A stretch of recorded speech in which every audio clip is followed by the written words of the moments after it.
Marco Steve Palacios y nos impartirá el tema de soporte vital avanzado.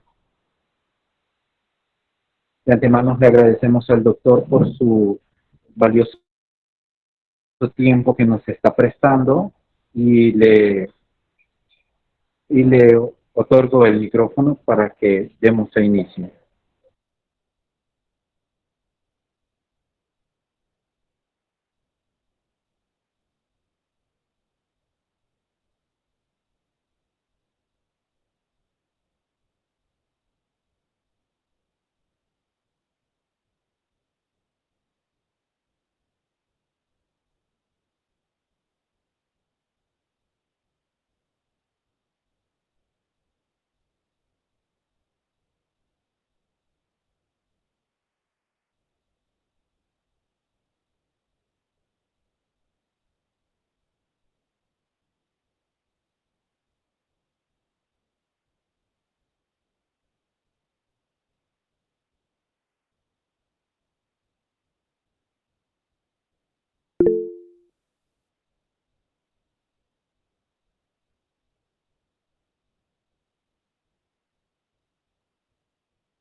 Disculpe, doctor, no se escucha.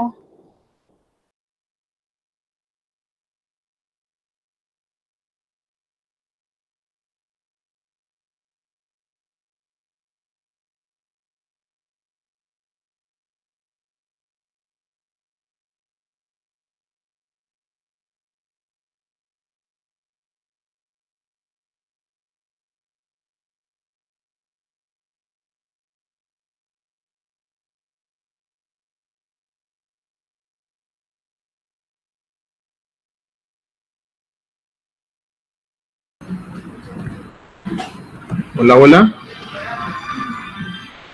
Hola, hola, buenas. Hola, buenas tardes. Buenas.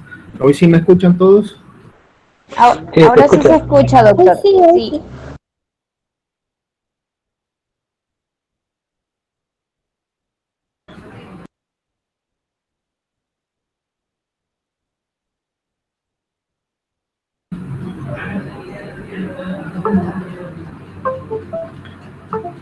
Hola, hola, hola.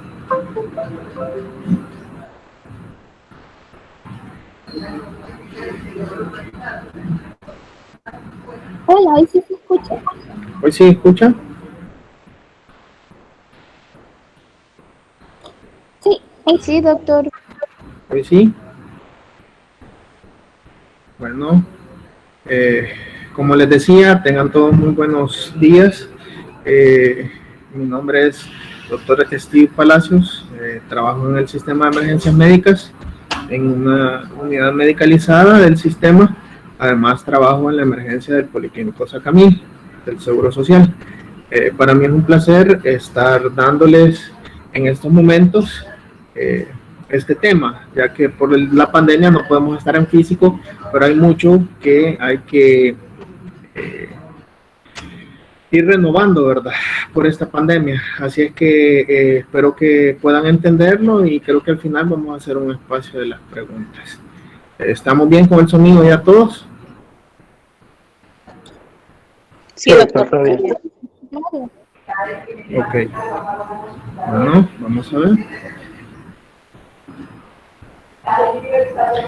Bueno, vamos a tratar de cubrir esto, son la introducción, un poquito de qué es lo que es el sistema de soporte vital avanzado o RCP avanzado. O sea, en otros países le llamamos soporte vital básico y soporte vital avanzado. El que ustedes están o deben de manejar es el soporte vital avanzado o RCP avanzado o hasta cierto momento instrumentalizado.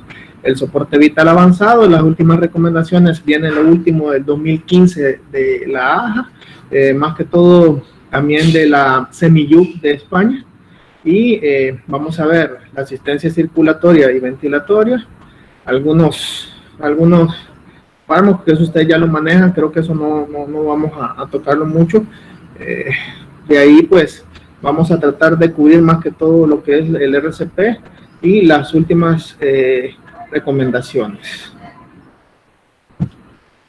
Bueno, uno de los objetivos es proporcionar los conocimientos necesarios para poder dar el soporte vital avanzado, las técnicas de RCP básicas, técnicas para uso de equipo mínimo de apertura de la vía aérea y la ventilación, y el algoritmo 2015 de RCP básico y el uso del DEA, que eso en la práctica se va a entender. Este es el algoritmo que vamos a ir a tratar de desarrollar poco a poco. Esto responde a todo lo que es el flujograma que nosotros vamos a ver, donde dice el paciente no responde, entonces lo vamos a ir desarrollando. Este es el último algoritmo, ya que estas asociaciones se reúnen cada 5 años para actualizar sus temas. Entonces esta es la última del 2015 y deben de reunirse en el 2020, que lo dudo yo por la pandemia, para volver a renovar o actualizar este tipo de documentos a nivel de la Asociación Europea y la Asociación Americana. Entonces este es lo último. Vamos a irlo desarrollando poco a poco, ¿verdad? Y ustedes ven, el número es el 132 del país, no es el 112, pero este es el último algoritmo con el que se va a trabajar. Aquí, en el algoritmo que nosotros tenemos que manejar, vemos lo que es en la primera casilla de aproximación segura. Vemos al lado izquierdo de la pantalla o a su derecho, no sé, el reconocimiento temprano y la solicitud de ayuda, prevenir y reconocer el paro cardíaco, y el 132, que es el sistema de emergencias médicas, donde vamos a llamar para que nos ayuden o recibir indicaciones. Ustedes, pues ya por ser un personal sanitario, pues van a darle la mayor información al teleoperador para que pueda ellos asistir o ayudar con mayor exactitud para la necesidad que presenta. El RCP presenciado por testigos, cuando uno lo mira o cuando lo ven los familiares, no hay que perder tiempo, la desfibrilación temprana y la recuperación del latido cardíaco. Este es de los eslabones. Luego vemos comprobar el estado de conciencia, abrir la vía aérea, comprobar si respira. El siguiente es llamar al 132, las compresiones más 30 compresiones, 2 respiraciones, que es lo último que estamos recibiendo, ¿verdad? Aquí donde vemos que dice el código, ¿verdad? Código, acá, paro cardiorrespiratorio hospital, o sea, el sistema de emergencia llama al hospital que va a recibir al paciente para que pueda estar preparado para lo que van a atender y necesitar a la hora de la llegada del paciente al hospital. Acá, si tenemos el DEA, ¿verdad? Un desfibrilador, ya sabemos que pues hoy la mayoría de ambulancias andan un desfibrilador y lo vamos a utilizar. Así es que estos son los pasos que vamos a seguir. Y el primero que nos dice es la aproximación segura. Eso, ahí podemos ver el primer punto donde dice aproximación segura. Esta aproximación segura, nosotros cuando andamos en el campo, en la calle, tenemos que tratar de no tener una imagen de túnel, de ver a una sola dirección, sino que tenemos que tratar de visualizar toda la escena de dónde está el paciente. Porque tenemos que saber, y ustedes también que ya están en la carrera avanzada, siempre se les dice que primero hay que cuidarse uno, en segundo lugar es uno y en tercer lugar es uno. Entonces primero la seguridad personal. En esa aproximación segura tenemos que ver nuestra protección personal, ¿verdad? Utilizar nuestros lentes de protección, utilizar mascarillas y nuestros guantes, ¿verdad? Eso ha sido por siempre una normativa. Y ya utilizando nuestro equipo de protección personal, nos dirigimos hacia la escena y verificamos que la escena sea segura. ¿Qué quiere decir? Que si andamos en la calle y vemos un accidente de tránsito y vemos que podemos ser arrollados por un vehículo y hay agentes policiales, le decimos al agente policial que por favor nos ayude con el tráfico, o hay que estacionar la ambulancia de una manera en el cual cuando estamos trabajando con el paciente no vayamos a ser víctimas, ya que pueden arrollarnos o golpearnos otro vehículo, y ya no va a ser solo uno el paciente, sino que dos. Entonces, en todos, también igual en la calle, un paro, hay que apartar a la gente, ya que pueda que por tanto mirón que llega a la escena quieran estar encima de nosotros y pueden caernos encima de nosotros al paciente, lesionarnos a nosotros y al mismo paciente. Así que hay que tener siempre eso, la aproximación segura. Cuando hablamos, el segundo es comprobar la conciencia, abrir la vía aérea y comprobar si respira el paciente. Entonces, en estos momentos, nosotros vamos a llegar al lugar, como vemos acá en la imagen, y vamos a llegar de frente al paciente. Eso, como les digo, se tiene que hacer con la práctica. Siempre tratamos de llegar por los pies del paciente, nunca de frente, porque si llegamos de frente, el paciente está agitado, lo han lesionado, ellos pueden golpearnos a nosotros, pueden alarnos y caer nosotros sobre él, o provocarnos algún trauma si nosotros llegamos directo al paciente. Llegamos por los pies, lo tocamos y podemos hablarle, señor, señor. Si no contesta, nosotros nos vamos hacia los hombros, como ven en la imagen, y damos una pequeña sacudida. Señor, señor, ¿se encuentra bien? Soy fulano de tal, pertenezco a tal institución y quiero ayudarle. Entonces, si esa persona nos responde inmediatamente, entonces sabemos que el paciente está respirando. Si el paciente no nos está contestando, entonces tenemos que seguir el siguiente paso. Dice, agitar los hombros suavemente, como les decía, preguntar, ¿está usted bien? Y si responde, uno, dependiendo cómo se encuentre el paciente, dejarlo como lo encontró, o dos, colocarle en una posición lateral de seguridad. Preguntarle qué le pasó y estarlo reevaluando regularmente hasta que una unidad llegue al lugar. O sea, esto estamos hablando de que si nosotros no andamos en una ambulancia, puede ser un familiar, puede ser un compañero aquí en la universidad, un ejemplo. Entonces, en lo que la ambulancia viene, nosotros lo ponemos en un estado, en una posición lateral de seguridad, y lo estamos reevaluando constantemente, hablando con él, ya viene la ambulancia, se llama. En el caso de que nosotros estamos dentro de la unidad, entonces nosotros mismos vamos a ver si está en estado de conciencia, vamos a evaluarlo y vamos a tratar de ver qué es lo que le sucede para su respectivo traslado. Entonces, esto es comprobar el estado de conciencia. Ya vimos equipo de protección personal, una escena segura y comprobar el estado de conciencia del paciente.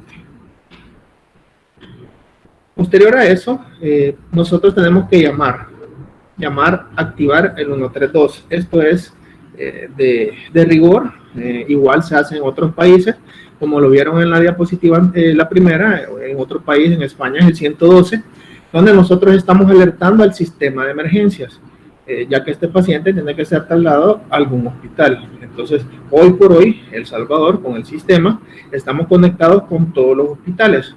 Entonces, si vamos a Soyapango, vamos al Hospital Saldaña, si vamos al Hospital Rosales, pues los teleoperadores se encargan de que nosotros ya damos la información del paciente, qué es lo que necesita, qué es lo que tiene, y el hospital ya está esperándonos en la máxima o en emergencia para recibir al paciente.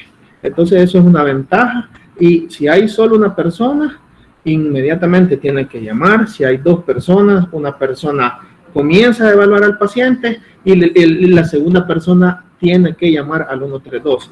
Si ustedes van a trabajar en un sistema de emergencia, entonces esa llamada es la que usted está teniendo. Cuando va en una unidad, usted está teniendo la llamada que le han hecho al 132. Eso se mantiene en comunicación, el teleoperador, hasta que nosotros llegamos al lugar de la emergencia. Si hay un paro, este teleoperador que está siendo guiado o hasta cierto punto se desplaza y es tomada la posición por un médico que está en el centro coordinador, entonces el médico da indicaciones para comenzar las maniobras de RCP básicas.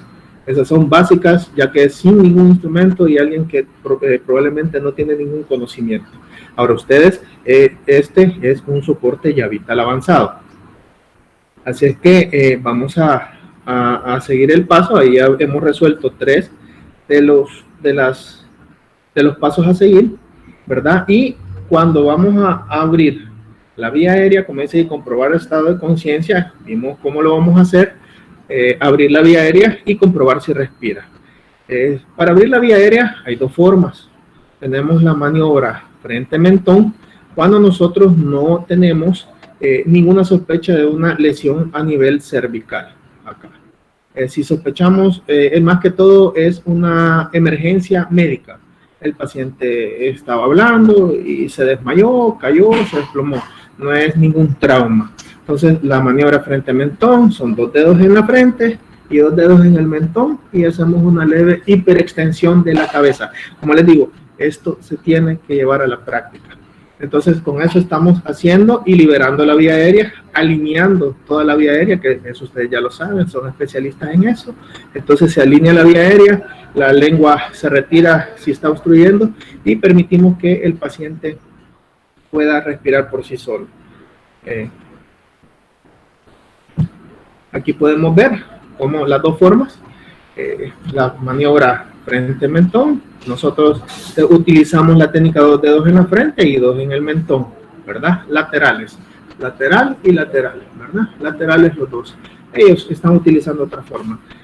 Además, con la sospecha de lesión, una lesión cervical, utilizamos la tracción mandibular.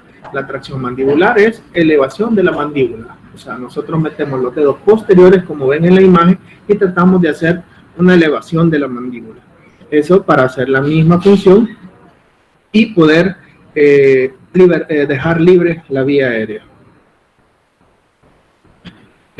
Comprobar conciencia, abrir la vía aérea y comprobar si respira. Aquí ya vamos con la última, que es comprobar si respira. ¿Cómo vamos a comprobar? Esto ya todos ustedes que ya tienen tenido un curso de primeros auxilios, pues sabemos de que vamos a utilizar lo que le llamamos ver, oír y sentir. Vemos, aquí pueden ver, siempre el rescatador está viendo el tórax del paciente, está realizando su maniobra frente-mentón, está sintiendo que el paciente le está respirando en el oído y lo está escuchando. Entonces, ahí como lo pueden ver, oír y sentir. Y nos hacemos las preguntas. ¿Respira? La respiración es normal. Entonces, en base a todas estas respuestas, nosotros vamos a hacer nuestra actuación. Si el paciente respira, como les digo yo, vamos a colocarlo en posición lateral de seguridad, ¿verdad? Se lateraliza el paciente, su rodilla, este movimiento se hace por medio de la cintura. Vemos ahí que la rodilla tiene un ángulo de 45 y nuestra mano, la mano del paciente se coloca en su mejilla, la mano se coloca en un ángulo de 90 y nosotros solo giramos al paciente hacia el lado izquierdo o derecho, dependiendo de dónde lo vamos a girar, y esta misma mano nos sirve de soporte a la hora de girarlo. Esto lo que evita es que el paciente vaya a vomitar, vaya a hacer una aspirativa o algún tipo de alteración de conciencia y podamos tener complicaciones en la vía aérea. Entonces, este paciente lo ponemos en esa posición y nosotros estamos hablando con él, ¿verdad? Durante el traslado, en una unidad, igual, vamos a monitorizarlo, vamos a ponerle un monitor, vamos a ir tomándole sus signos vitales y vamos a ir hablando para ver el estado de conciencia y que no tenga ninguna alteración del estado de conciencia. Esta es la posición de lateral de seguridad. Cuando nosotros vemos que se describe como el paciente tiene una respiración escasa, ruidosa o boqueante, y que esto ocurre hasta en un 40% de las paradas cardíacas, entonces hay que reconocerlo como un signo de paro cardiorrespiratorio. O sea, ¿a qué le llamamos a esto? Cuando el paciente está jadeando. Cuando el paciente lo observamos que jadea, esa respiración ruda y escasa, ¿verdad? Eso tenemos que catalogarlo ya como un paro cardiorrespiratorio y debemos de iniciar inmediatamente las maniobras de RCP, ¿verdad? Vamos a ver acá, dice comprobar si respira. Ahí vemos nuevamente aproximación segura. Vamos a hacer el repaso, lo que hemos visto. Tenemos que tener en primer lugar una aproximación segura, nuestro equipo de protección personal en primer lugar, y segundo, asegurar el espacio donde vamos a trabajar. Segundo, comprobar conciencia y abrir y comprobar si el paciente, abrir la vía aérea y comprobar si respira o no respira. Vamos a activar el llamar al 132, como le digo, si hay dos personas, una llama y da la información y el otro se va a quedar dando maniobras o haciéndole la atención al paciente. En cambio, si andamos en la unidad, pues entonces nosotros vamos a estar respondiendo a una de esas llamadas. Tenemos que vamos a dar 30 compresiones por 2 respiraciones. Eso quiere decir que vamos a comprimir 30 veces el tórax y vamos a dar 2 insuflaciones. Recordemos que cada uno tiene su característica y posterior a eso, si tenemos DEA o tenemos un monitor cardíaco, entonces eso vamos a ponerlo tan pronto como llegue, se enciende y vamos a seguir las indicaciones o las instrucciones. Como vemos ahí, esto es automático, él mismo va dando los pasos a seguir y si tenemos el aparato, pues nosotros mismos lo manejamos o vamos a escuchar porque son también manuales y semiautomáticos. Entonces, las indicaciones para resolver esto del paro. Vamos a dar el reconocimiento temprano y la solicitud de ayuda. Vamos a ayudar a reconocer el paro cardíaco. Como les digo, hoy por hoy, el paciente llaman, dice mi familiar acaba de entrar en un paro cardíaco, entonces no respira, perdón, le dicen no respira el teleoperador, no sentimos que no responde, entonces el teleoperador o el médico le da la indicación que abra la vía aérea, que lo ponga en una superficie rígida, que lo bajen al suelo o que inicien ya las compresiones torácicas. 30 compresiones, les dicen 2 respiraciones. Cierre la nariz, ¿verdad? Vamos a dar 2 respiraciones y la persona comienza de una forma rústica o sin tener una experiencia hasta que nosotros llegamos o nos apersonamos al lugar de la atención. Aquí, llamar al 132. Ahí si hay 2 reanimadores, un reanimador. Si hay 2 reanimadores, sabemos de que uno va a estar en la vía aérea y el otro va a encontrarse dando los masajes cardíacos. Si hay un reanimador, pues él solo va a tener que hacer las 2 cosas. Si el paciente no respira, vamos a pedir ayuda inmediatamente y solicitar el DA, excepto en niños, en los que se hará 1 minuto de RCP antes de llamar a la emergencia. ¿En qué sentido? Si hay 2 reanimadores, vamos a iniciar. Uno va a comenzar a dar RCP y el otro va a llamar. Pero si hay un solo reanimador, yo llego al lugar, veo a un bebé y no respira, entonces vamos a dar 1 minuto de RCP antes de yo llamar al sistema de emergencias médicas. ¿Por qué? Porque en los niños, la mayoría de veces son problemas respiratorios, no cardíacos, y con solo abrir la vía aérea y dar unas insuflaciones, puede que el menor reaccione. Igual en los recién nacidos, neonatos, muchas veces se les olvida, como están desarrollando su sistema, muchas veces quedan en periodos de apnea, pero o digamos se les olvida respirar. Cuando nosotros damos 1 o 2 insuflaciones a esos niños, ellos comienzan a respirar por sí solos. Entonces, por esa razón o por ese motivo es que primero le damos a los niños 1 minuto de RCP antes de llamar, ¿verdad? Eso es como norma.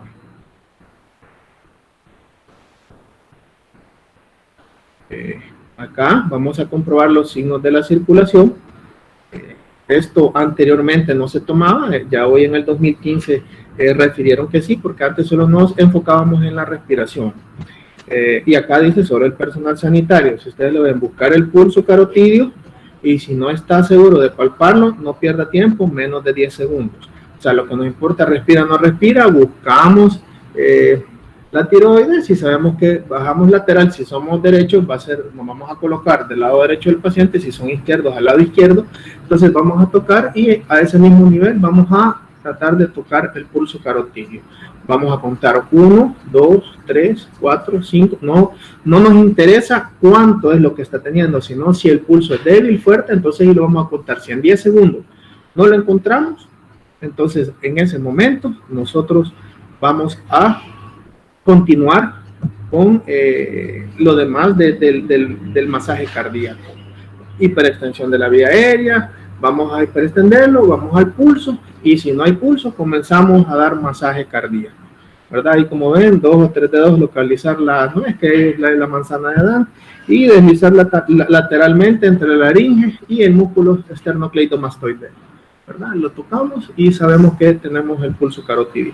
Pero esto, al final, si no lo encontramos, tenemos que iniciar el masaje cardíaco lo más pronto posible. Y si es una persona en el soporte vital básico, esto no lo tomamos en cuenta, porque si la persona no está capacitada o en el sanitario, pues muchas veces va a decir que no lo encuentra. Comprobar signos de circulación. Solo para el personal sanitario, ustedes lo ven. Entonces, si no hay signos de circulación, iniciar compresiones torácicas, lo que estamos hablando, el pulso carotidio.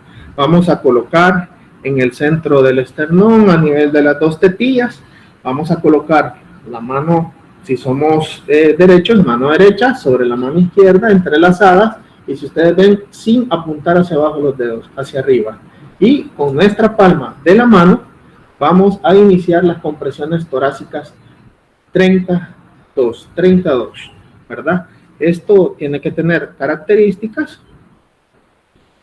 Como ven aquí, las compresiones torácicas tienen prioridad sobre la ventilación. ¿Qué quiere decir esto? Que si nosotros anteriormente, en el 2010, por ahí, decíamos, se habían hecho estudios cuando se reunieron la AJA y la Asociación Europea de Cuidados Cardíacos, manifestaron de que no era necesario ventilar al paciente, que cuando nosotros comprimimos el esternón, al nosotros hacemos una presión y al descomprimirlo hay entrada de aire hacia los pulmones. Entonces, por esa razón se decía que no tiene prioridad. Ahora, en el 2015 se ratifica y dice las compresiones torácicas tienen prioridad sobre las ventilaciones. Si usted no conoce al paciente, no tiene equipo de protección, no quiere arriesgarse por las secreciones o por alguna situación X y Z, con solo dar maniobras, ¿verdad? Usted va a poder salvarle la vida. Con solo darle compresiones torácicas. Ya que si es un familiar de nosotros, sabemos que vamos a darle las ventilaciones y el masaje lo mejor que podamos. Pero si no conocemos a esa persona, entonces solo nos dedicamos a dar compresiones. 32, damos 30, hacemos un espacio de 1, 2, 30, 1, 2, o sea, damos una pausa, ¿verdad? Entonces, y cada vez que se comprime, supuestamente se está metiendo cierta cantidad de oxígeno. En los primeros minutos dice, de parada cardiorrespiratoria, la ausencia del flujo es la causa de la hipoxia tisular. Entonces, eso ya sabemos que esto puede causar daños a nivel de órganos blandos, el cerebro.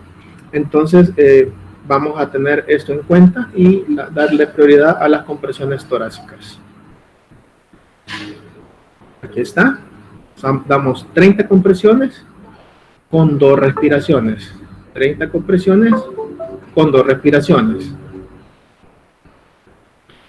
¿Cómo deben de ser las compresiones? Ahí ustedes ven, aquí vemos las calidades de las compresiones. Como les decía, el talón de la mano en el centro del pecho o entre las 2 tetillas, ¿verdad? Cuando son mujeres y tienen busto grande, entonces no vamos a tomar de hecho los pezones o las tetillas, ya que puede que ser que esté muy bajo y puede ser hasta abdominal el masaje. Entonces vamos a tomar el centro de tórax, centro del tórax. Más que todo esto va para niños y para personal masculino, pero si alguien tiene demasiado tejido mamario, entonces vamos a utilizar el centro del tórax, ¿verdad? Una mano sobre la otra, vamos a entrelazar los dedos, vamos a dar compresiones de calidad con una frecuencia de 100 a 120 minutos y vamos a tratar de hundir la profundidad de la compresión. Vamos a tratar que sea de 5 a 6 centímetros, dice la literatura, ¿verdad? Vamos a hacer la compresión y vamos a tratar de que se hunda 5 centímetros a la hora de la compresión. ¿Cómo vamos a tratar de la frecuencia? Eso de que está 100, 120. Nosotros tenemos, si hay dos personas, dos rescatadores, tenemos a la persona que nos puede estar ayudando. Entonces, ustedes... Hay otras técnicas, los americanos dan la pauta de trabajar con música, según la música, el ritmo de la música, pero nosotros lo trabajamos con el reloj. El compañero que está ahí, vamos a tomar el tiempo y 1, 2, 3, 4, 5, llevas 80 en un minuto, hay que dar más rápido. Y así, hasta que ahorita 100 en un minuto, vamos bien, esa frecuencia, 100 por un minuto y vamos. El compañero nos va diciendo a qué frecuencia vamos, porque no podemos irnos solo a dar masaje y no saber qué es lo que queremos. El objetivo que nosotros queremos es que sea de 100 a 120 minutos. Entonces, el compañero o nosotros, si estamos solos, entonces ver por nuestro reloj, ¿verdad? Cuántas compresiones estamos en 30 segundos, lo multiplicamos por 2, eso es rápido y es mental, y vemos, estoy con 80 compresiones, tengo que dar más rápido. Voy con 90, me faltan 10, voy a dar un poco más rápido. Entonces, la idea es cumplir ese objetivo. El tiempo, tenemos que dar un tiempo de compresión y uno de relajación. Hay gente que solo comienza y oprime. Hemos visto nosotros tantos en los hospitales que no le dan tiempo de que se relaje. ¿Y cuál es el objetivo? Como les digo, en cada relajación, nosotros estamos permitiendo que también entre un flujo de aire, de oxígeno hacia los pulmones.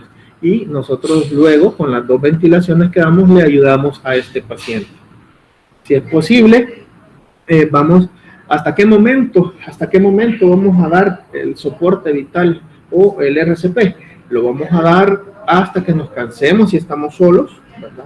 Si estamos solos, mire, ya no aguanto, ya no puedo, entonces vamos a dar por finalizado el RCP, o hasta que llegue personal, o sea, por ejemplo, llega una ambulancia del 132, entonces en ese momento, mire, llevo 2 ciclos de tantos minutos que él supuestamente estuvo desmayado, y nosotros siempre esto lo vamos a hacer en voz alta, porque cuando nosotros 1, 2, 3, 4, 5, el que llega a ayudarnos o a reemplazarnos sabe en qué va. Entonces le dice, vamos a cambiar, ok.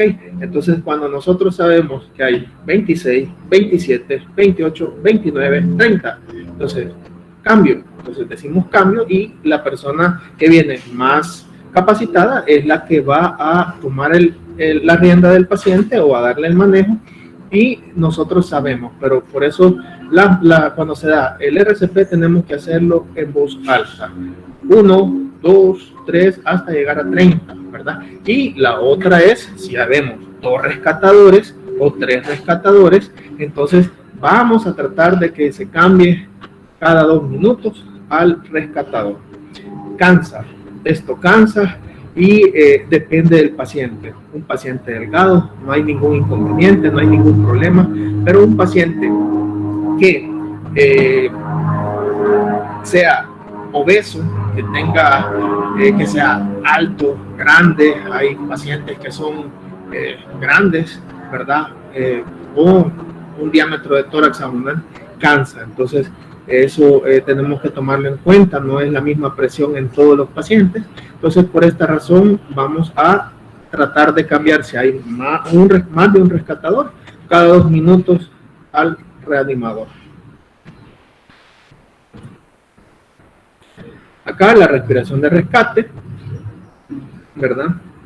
Vamos a tratar de que sea con la nariz cerrada, con la maniobra frente a mentón. Si ustedes ven, 2 dedos en la frente, 2 dedos en el mentón, y posterior a eso vamos a dar las insuflaciones. ¿Qué tanto vamos a insuflar? Lo que nos quepa en el pulmón, lo que nos quepa en la boca, no, ¿verdad? O sea, vamos a hacer una respiración normal y vamos a meter la ventilación. Esto sí es básico, pero como ustedes es avanzado, entonces nosotros vamos a tener vamos a tener dispositivos, ¿verdad? Bolsas, máscaras para poder dar las insuflaciones. Esto es para que nos recordemos, ¿verdad? En algún momento, o tener un dispositivo, ¿verdad? Que por lo menos nosotros, cada uno anda su dispositivo para dar RCP personal, ¿verdad? Por cualquier emergencia, ya que uno no sabe. Y hay que estar precavido porque no sabemos cuándo puede ser un familiar de nosotros. Pero aquí nosotros vamos a utilizar la bolsa máscara para la ventilación, y uno se hace cargo de la vía aérea y el otro se hace cargo de las compresiones torácicas. Aquí vemos 32, 32, ¿verdad? Vamos a repetir unos 5 ciclos y vamos a verificar si hay pulso. Duración de la RCP, ¿verdad? Reevalúe. Vamos a ver las compresiones de calidad de 5 a 6 centímetros, de 100 a 120 minutos, compresión, relajación, minimizar los periodos sin compresiones y sustituir cada 2 minutos al reanimador, ¿verdad? Así es que esto tenemos que tenerlo bien claro. Si ustedes ven, aquí está el dispositivo, ¿verdad? La bolsa máscara. Tenemos los parches del DEA, que ya están conectados al paciente.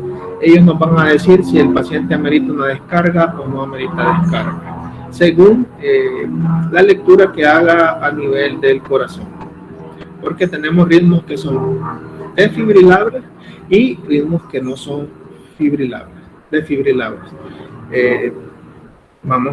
Si no se consigue ventilar, pasamos a compresiones torácicas. Eso ya lo habíamos hablado. Al final de las 30 compresiones vamos a comprobar. Acá en más que todo, vamos a ver que no tenga un cuerpo extraño dentro de la boca. Si nosotros metemos aire con la bolsa máscara y sentimos una resistencia, vamos a verificar que no tenga un cuerpo extraño en la cavidad oral o en la orofaringe del paciente, ¿verdad? Muchas veces hay piezas dentales, placas, puentes, entonces eso se puede retirar. Para eso también tenemos que tener pinzas de Guede, ¿verdad? Y además no haber, pues hay que hacer un barrido con el dedo, pero con el cuidado de que un paciente puede llegarnos a morder y podemos ser lesionados. Por eso la mayoría hoy se utiliza las pinzas de Guede para poder extraer cuerpos extraños de la cavidad oral. Entonces, si hay una obstrucción de la vía aérea, sabemos que vamos a hacer la maniobra de la UASE.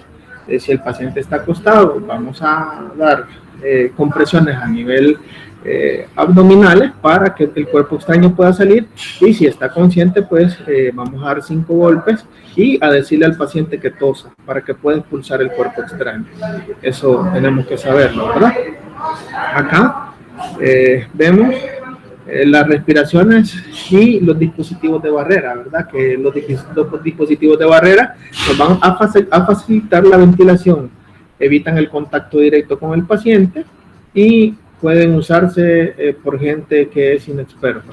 Ahí en la foto podemos ver una máscara facial, ¿verdad? Que está utilizando el niño, y en la otra tenemos un dispositivo que es para dar RCP personal, ¿verdad? Que es la que mayoría de personas que andan metidas en la atención prehospitalaria andan como equipo personal.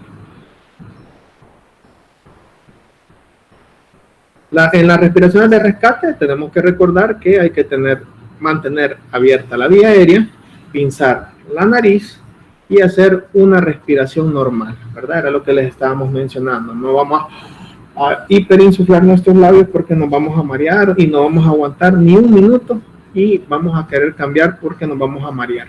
así que hay que hacer insuflaciones normales, aplicar los labios sobre la boca, y hablamos que nosotros utilizamos máscara,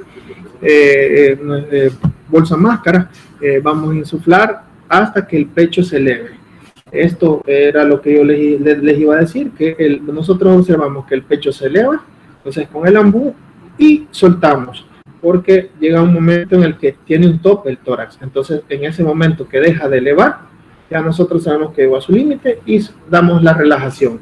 Volvemos a insuflar y damos la relajación. No es que vamos a apretar para que tratar de que se eleve más. No, el tórax tiene su propia medida, y cuando nosotros vemos que deja de extenderse el tórax a la hora de la insuflación, esa es la hora de soltar para dar el paso a la relajación.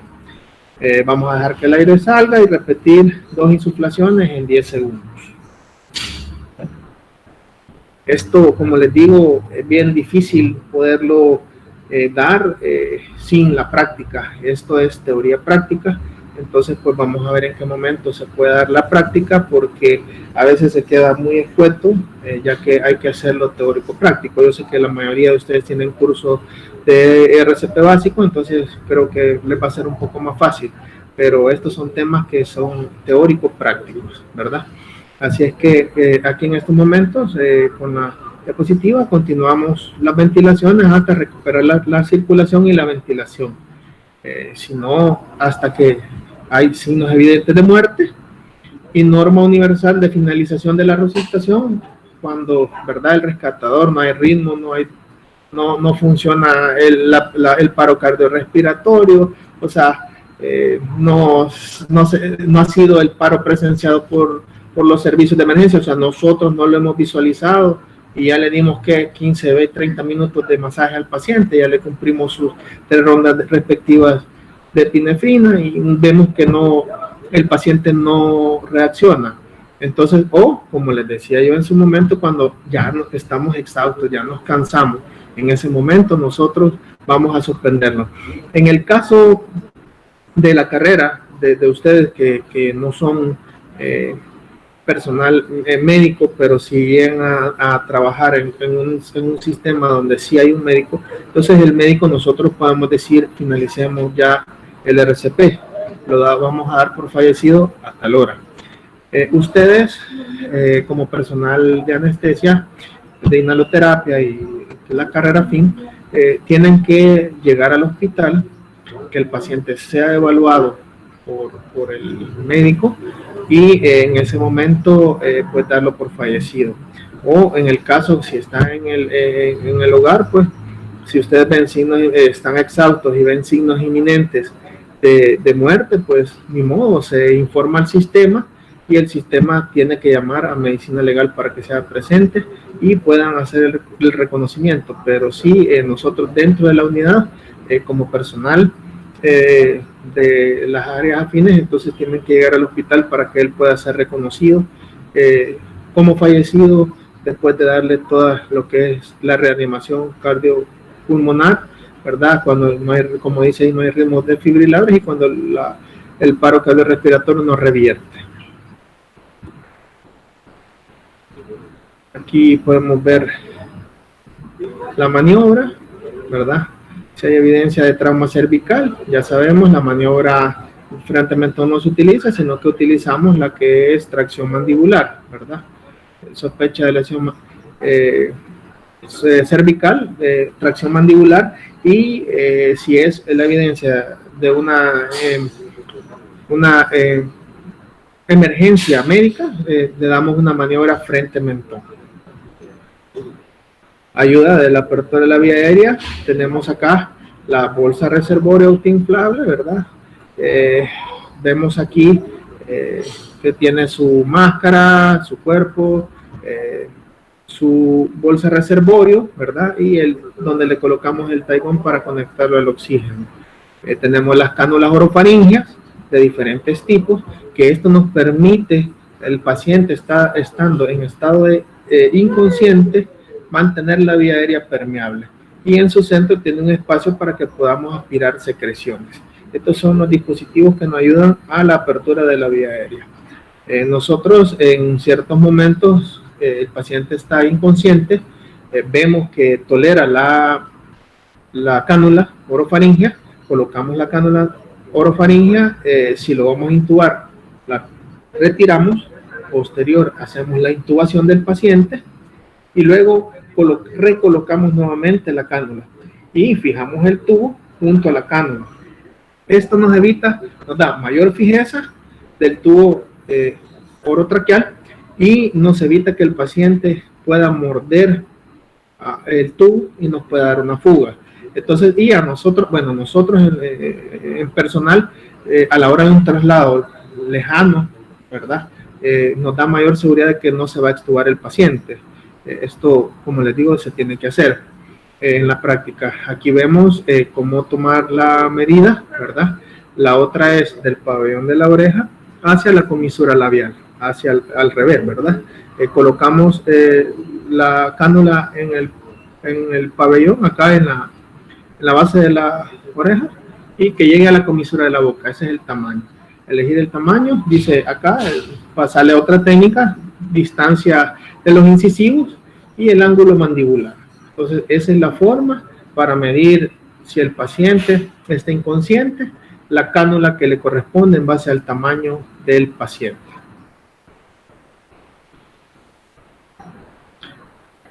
Acá, en la apertura de la vía aérea y la ventilación, siempre seguimos con la apertura de la vía aérea, pues tenemos aquí la técnica de la colocación. Si nos fijamos, colocamos posterior la cánula, es en una parte posterior, luego hacemos una rotación hasta hacerla quedar en su lugar, o sea que se pone hacia arriba, que eso se va a hacer en la práctica. Se coloca la cánula hacia arriba, luego nosotros rotamos o hacia 180 grados o hacia la izquierda o hacia la derecha, ahí dependiendo, y colocamos en su posición. Esto hace que la lengua sea liberada y que la vía aérea quede permeable.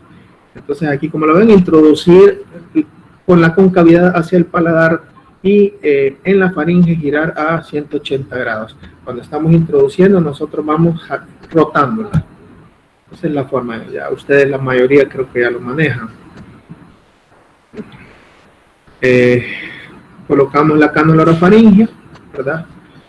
Aquí, dependiendo del oxígeno, vamos a mascarilla sobre la boca, nariz. Vamos a ver cómo el paciente, qué dispositivo tiene, si es máscara reservorio, si le vamos a poner tubo, o sea, dependiendo cómo esté de complicada la vía aérea o la necesidad de oxígeno del paciente. O una máscara de Venturi, ¿verdad? Venturi reservorio, y colocamos lo que es la cánula o el tubo. Sellar la mascarilla con el pulgar de la mano sobre la posición nasal y el tabique nasal. Ya ustedes saben que es la técnica de la C para colocar el sello del ambú, ¿verdad? Del respirador. Colocamos en el mentón los 3 dedos y hacemos la C para sellar lo que es la mascarilla sobre la boca nariz del paciente. La tracción de la mandíbula y ventilar hasta que vemos que el pecho se eleve. Eso ya lo hablamos. Esto es en pacientes inconscientes, ¿verdad? De ahí la ventilación con balón y mascarilla. Aquí precisa 2 reanimadores, ¿verdad? Siempre mantener la relación 32. Si ustedes ven en la diapositiva, ahí se mira al fondo la cánula orofaringea y están dándole la ventilación. Eso permite que la lengua no se vaya hacia atrás y libera la vía aérea y tenemos espacio para poder aspirar las secreciones. Acá, cuando utilizamos el DEA, sabemos que en otros países, en cualquier lugar, en aeropuertos, en centros comerciales, en ciertos lugares ya hay dispositivos DEA, que es lo que siempre se ha tratado acá, de que en todos los lugares podamos contar con un DEA para poderlo colocar. Colocamos los parches según la posición, ellos traen el dibujo de dónde se va a colocar y en ese momento nosotros tenemos que seguir las indicaciones al encender el DEA, ¿verdad? Aquí lo utilizamos tan pronto como llegue y siga las instrucciones. En las unidades del sistema de emergencias, las ambulancias tipo B andan DEA, y en las ambulancias tipo A hay desfibriladores que pueden hacer la cardioversión. Acá, la reanimación cardiopulmonar en pacientes con sospecha, esto es lo último, lo nuevo, según para el SARS-CoV-2 o COVID-19, según el Plan Nacional del RCP de la CEMIUC. Esto es lo nuevo, ¿verdad? Ya ustedes, lo anterior no me he detenido mucho porque ustedes ya lo saben, lo manejan, y lo nuevo, pues, es esto, ¿verdad? Antecedentes y propósitos, ¿verdad? La COVID-19 ha generado nuevos escenarios que requieren modificaciones de los protocolos habituales de reanimación pulmonar. El RCP, manteniendo el objetivo de que aquellos participantes que sufran una parada cardiorrespiratoria, aquellos pacientes, que sufran una parada cardiorrespiratoria reciban la mejor atención sin que esto comprometa la seguridad de los reanimadores. Como siempre hemos hablado, primero yo, segundo yo y tercero yo, la protección personal. Acá esto es elaborado por la Asociación de Pediatría, por la CEMIUC, por el Soporte Vital, el EPES y la Sociedad Española de Medicina Familiar. Estas se finalizaron el 3 de mayo del 2020, ¿verdad? Y están sujetas a evaluación y a modificaciones hasta el momento. Las recomendaciones, ¿verdad? Aquí podemos ver aspectos de seguridad durante la RCP en pacientes, asistencia a la víctima en situación de paro cardiorrespiratorio en la comunidad, recomendaciones del soporte vital básico, asistencia en paro cardiorrespiratorio en centros sanitarios, adaptación del algoritmo y técnicas del ámbito del soporte vital avanzado, y la asistencia del paro cardiorrespiratorio en víctimas, ¿verdad? Pediátricas, que eso casi no es lo mismo, ¿verdad? Vamos a tener el mismo cuidado de un niño que un adulto. Aspectos de seguridad, el propósito, más que todo, aspectos de seguridad durante la RCP en pacientes con sospecha de infecciones confirmadas por COVID-19. Oigan bien, aquí hay sospecha, aquí tenemos llamadas por sospechas y por pacientes positivos o confirmados. Entonces, el propósito es desarrollar en estas recomendaciones. El objetivo principal es establecer una guía que permita mejorar las condiciones de seguridad y por lo tanto reducir el riesgo de la transmisión del SARS-CoV-2 durante el abordaje del paciente con sospecha o infección confirmada por COVID-19 en situaciones de parada cardiorrespiratoria. Esto es lo que nosotros tratamos, es de que el personal sanitario no se contagie, ¿verdad? Los primeros intervinientes y los trabajadores sanitarios al cuidado de pacientes con sospecha o infección confirmada por el SARS-CoV-2 constituyen pues un grupo de alto riesgo. Para la adquisición de infección, además de el RCP, puede suponer un riesgo añadido debido a que incluye actividades y procedimientos con capacidad de generar aerosoles y que están relacionados con un alto riesgo de transmisión vírica. Acá lo que nosotros damos al dar las compresiones, generamos aerosoles al ambiente. Entonces estos aerosoles, si nosotros no tenemos protección o el paciente no está protegido, pues podemos tener complicaciones y eso es lo que nos puede al final afectar. Y eso es lo que tratamos de evitar, que no se den este tipo de situaciones que nos puedan complicar a nosotros mismos. Hay compañeros que no tienen las medidas necesarias y muchas veces recién llegan y se contagian. Entonces, la idea es de que como personal sanitario evitemos este tipo de contaminación. Acá podemos ver algo nuevo, algo que se sacó y que todavía está en prueba y que puede hacer que en unos años cambie o se continúe. La idea de la reanimación cardiopulmonar en posición prono. Aquí pueden ver que fue por McNeil y Brown, que tuvieron 22 casos allá por el 2003 y vieron de que de los 22 casos, 17 salieron bien y los otros pues tuvieron ciertas complicaciones, pero fue efectiva la posición, las compresiones torácicas en posición prono. Aquí, como dice, las compresiones torácicas tempranas de alta calidad junto con la desfibrilación rápida son claves para la supervivencia de un paro cardíaco y las interrupciones de las mismas están relacionadas con la acción de la supervivencia hospitalaria. Recordemos que este tipo de pacientes en los hospitales o en ciertos lugares se trasladan boca abajo para ayudar a la ventilación. Entonces, estos pacientes sí se les puede dar un RCP en posición prono. Esto nos ayuda de que no genere aerosol hacia arriba, sino que va a tener su ventaja, ¿verdad? Que no afecta al personal que está asistiendo, y además de que pueda tener su dispositivo, está intubado, o pueda tener su máscara. Si fuera por primera vez que hace un paro, él va a tener su máscara en la boca, tapando boca, nariz, entonces eso también nos va a ayudar. ¿Cómo es la situación? ¿Verdad? Aquí podemos ver, se coloca la mano en el centro de la columna, ¿verdad? Ahí podemos ver entre la vértebra T7 y T10, entonces, o encima de los dos omóplatos. Sobre la columna torácica, si vemos en el primero, con una o dos manos, con o sin apoyo del esternón, ¿verdad? Acá, y la otra, ambas manos colocadas a cada lado, con las palmas abiertas, en el sentido entre la escápula y la columna torácica media, con o sin apoyo del esternón. Esto es una nueva técnica que se está poniendo en práctica, que aquí si lo ven lo están poniendo en España, los cuidados de Semiyuk o cuidados coronarios, lo está utilizando, entonces podemos también nosotros comenzar a utilizarlo. Acá podemos ver, ¿verdad? Afirmar la parada cardíaca, pedir ayuda, comenzar con la RCP en la columna o el dorso.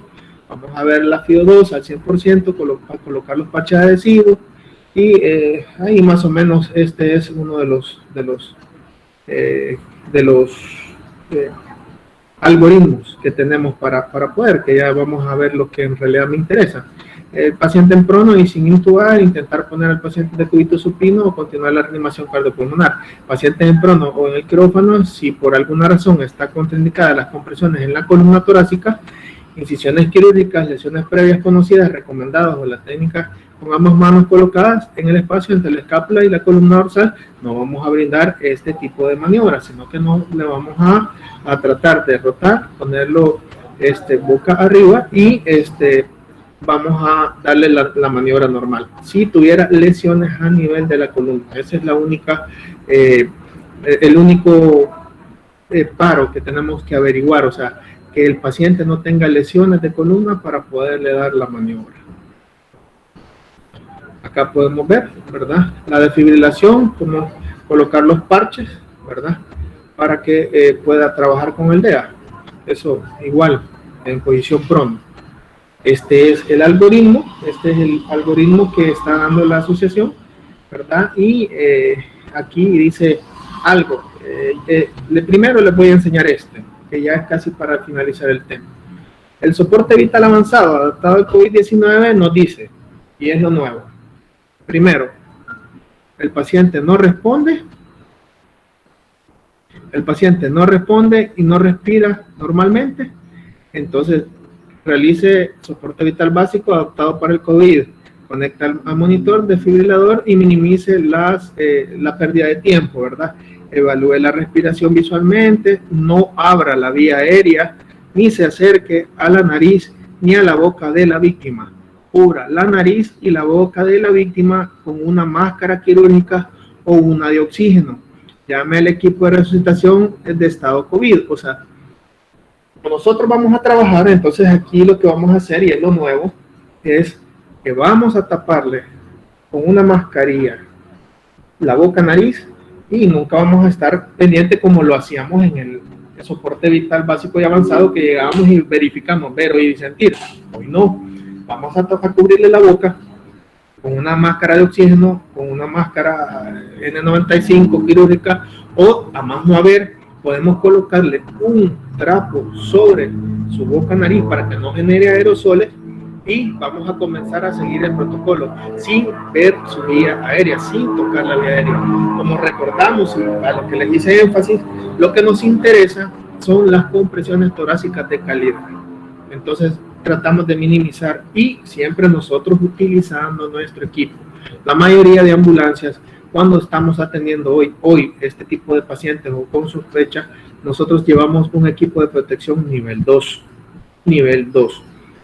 Un gabachón, puede ser de tela o impermeable, nuestros lentes, máscara, gorro o mascarilla N95, entonces ese es un nivel 2. Pero acá vemos que dice algo, entonces como llamamos al equipo, pero como hoy nosotros trabajando en las ambulancias o en un hospital, nosotros somos el equipo, puede darse la situación de que llegamos al lugar y no tenemos el equipo. Entonces, póngase el equipo de protección personal, ¿verdad? Para partículas en suspensión. Si no lo lleva puesto, ya considere el tamaño óptimo del equipo, ¿verdad? O sea, ¿qué talla nos queda? O sea, cada quien sabe, mire, yo necesito un XL, L, nosotros ya tenemos que tener esa medida y cambiarnos inmediatamente. Las unidades andan su equipo, tanto del ministerio como del sistema, andamos equipo de protección personal nivel 3, que ese es al que le llama ahí el de partículas en suspensión, y este equipo nosotros andamos de nuestra talla. Yo llego a mi turno, aplico dos, por ejemplo, un traje 2XL, ando 2, mi compañero anda un XL, y entonces, o 2, entonces lo andamos ahí. Si vemos que el paciente es altamente sospechoso, en lo que uno está haciendo lo básico sin tener mucho contacto con la vía aérea, el otro compañero se está cambiando, ¿verdad? Entonces, en lo que ya él se cambia, él viene ya con el equipo de protección nivel 3, nosotros le dejamos al paciente, nos vamos y si es posible, descartamos el equipo y si es necesario nos vamos a colocar nosotros también el equipo de protección nivel 3. Entonces acá, ya de ahí seguimos, ¿verdad? Esto es lo único, miren, si ustedes ven son 3. De ahí póngase el equipo de protección personal, ¿verdad? Vamos a valorar el ritmo y si hay ritmo desfibrilable, como la fibrilación ventricular o la taquicardia supraventricular, entonces vamos a hacer una descarga, vamos a minimizar las interrupciones. Si no lleva puesto el equipo de protección personal, entonces como para la suspensión de partículas del FP3, se pueden dar hasta 3 descargas consecutivas mientras la persona se coloca el equipo. O sea, hay 2 rescatadores, 2 personas que van. En la mayoría de ambulancias hay 2. Entonces, en lo que el otro se está poniendo el equipo y tenemos un ritmo que es desfibrilable, con una fibrilación ventricular, que el corazón está zarceando, está haciendo un movimiento de zarceo, entonces desfibrilamos 3 veces, a 200, a 361, lo que vamos a manejar, dependiendo ahí cada quien, y damos 3 descargas consecutivas. Y luego continúe inmediatamente el RCP durante 2 minutos y minimice las interrupciones.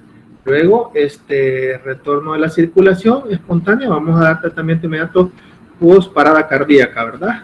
Y si no es desfibrilable, entonces, por ejemplo, el paciente está en asistolia, la asistolia es una línea recta, ¿verdad? Entonces, continuamos inmediatamente el RCP durante 2 minutos sin interrupciones.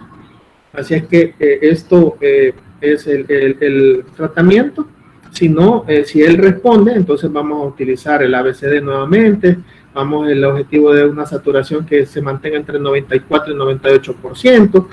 Vamos que la PCO2, la presión parcial de oxígeno, sea normal, que el electrocardiograma, tomar un electrocardiograma de 12 derivaciones y trate las causas respectivamente, el control de la temperatura, va a mantener en una temperatura confortable el paciente. Esto es lo que se maneja. Entonces, durante la RCP ya sabemos, ¿verdad? Vamos a cumplir 3 rondas de adrenalina, de epinefrina, vamos a tratar de que sea cada 5 minutos y esperamos que este paciente reaccione. Nosotros llegamos a eso. En el hospital pues pueden ponerle gluconato de calcio, pueden ponerle otros medicamentos, pero la mayoría que utilizamos en la atención prehospitalaria es la epinefrina, sus 3 rondas consecutivas, una cada 5 minutos y vemos, ¿verdad? Si el paciente comienza ya con un ritmo, pero el ritmo es lento, entonces podemos colocar atropina y ahí más o menos vamos resolviendo la situación. Vamos a tratar las causas, ¿verdad? La hipoxemia, la hipocalemia, tenemos que empezar en las H y las T y vamos a ver cómo nos resuelve. Y la única diferencia con lo otro, este cuadro es lo mismo que estamos hablando del otro, solo que en esta ocasión el personal lleva colocado el equipo de protección personal, ¿verdad? Limitar el número de reanimadores y comprobar si existe orden de no dar RCP, porque hay pacientes que esto en ambos algoritmos, puede dar que alguien no quiera que sufra, que le den a su familiar reanimación, así es que tenemos que respetar eso. Pero si no hay ninguna indicación, pues entonces vamos a proceder a dar su maniobra. La única diferencia es que en uno ya se está con el equipo de protección personal y en el otro llegamos con una sospecha, vemos que sí es probable, alta probabilidad de un COVID, entonces nos colocamos el equipo de protección personal. Si tenemos un ritmo desfibrilable, vamos a dar hasta 3 descargas mientras se colocan el equipo y cuando ya llega la persona, pues se sustituye y se inician las maniobras mientras el otro se está cambiando rápidamente y colabora para que sean dos los que estén trabajando en la reanimación cardiopulmonar avanzada.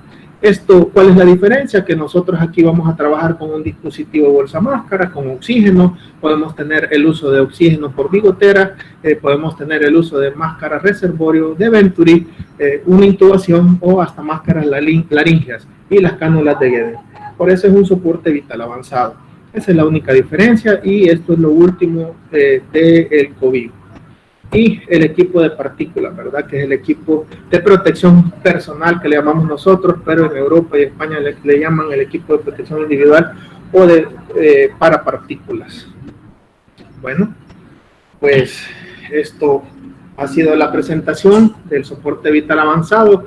Creo que he tratado de ser breve, conciso, ya que ustedes la mayoría lo saben. Quizás lo último es lo del paro cardiorrespiratorio en la situación del COVID.